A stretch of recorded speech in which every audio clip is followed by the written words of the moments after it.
Hello বন্ধুরা, আসসালামু আলাইকুম। সবাই কেমন আছেন? জানি সবাই ভালো আছেন, আমিও ভালো আছি। আপনাদের জন্য নিয়ে এলাম আর একটি নতুন ভিডিও। চলুন শুরু করা যাক আজকের ভিডিও।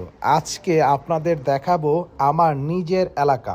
আমার এলাকার নাম হচ্ছে দক্ষিণ শালনা, শালনা বাজার, 19 নং ওয়ার্ড, গাজীপুর সিটি কর্পোরেশন।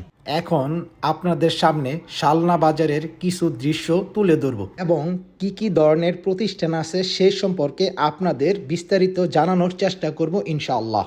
চলে এলাম চার রাস্তার মোড়ের দিকে। এটি শালনা বাজারের পূর্ব পাশের রাস্তা।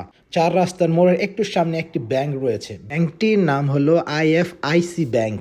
এর বিপরীত পাশে রয়েছে অনেকগুলো দোকানপাট। আর একটু সামনের স্থানকে আমরা বলে থাকি মৌয়া গাছতলা। এখানেই মানুষের সমাগম সব থেকে বেশি হয়ে থাকে, কারণ এখানে রয়েছে স্কুল, কলেজ, মাদ্রাসা, মসজিদ, সিটি কর্পোরেশন অফিস, ভূমি অফিস, নানান ধরনের প্রতিষ্ঠান।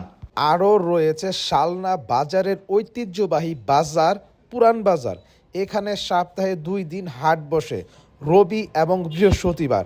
বাজার করার জন্য দূর দূরান্ত থেকে মানুষ এখানে ছুটে আসে বাজার করার জন্য। বাজার করে আবার বাড়িতে ফিরে যায়। বাজারের পাশে রয়েছে একটি বিশাল বড় স্কুল মাঠ। এখানে নিয়মিত খেলাধুলা হয়ে থাকে। এখন স্কুল মাঠে বড় একটি টুর্নামেন্ট চলছে। টুর্নামেন্টের নাম হলো গাজীপুর প্রিমিয়ার ক্রিকেট লিগ। যারা এত সুন্দর টুর্নামেন্ট আয়োজন করেছেন তাদেরকে জানাই আন্তরিক শুভেচ্ছা এবং অভিনন্দন। তাদের কারণে আজকে আমরা এত সুন্দর ক্রিকেট লিগ দেখতে পাচ্ছি। তো আজকের এই ভিডিওটা এই পর্যন্ত। সবাই ভালো থাকবেন, ভালো রাখবেন, আমাকে আপনাদের ভালোবাসা দিয়ে পাশে রাখবেন। আবার নতুন আরেকটি ভিডিও নিয়ে আপনাদের সামনে হাজির হব। আল্লাহ হাফেজ।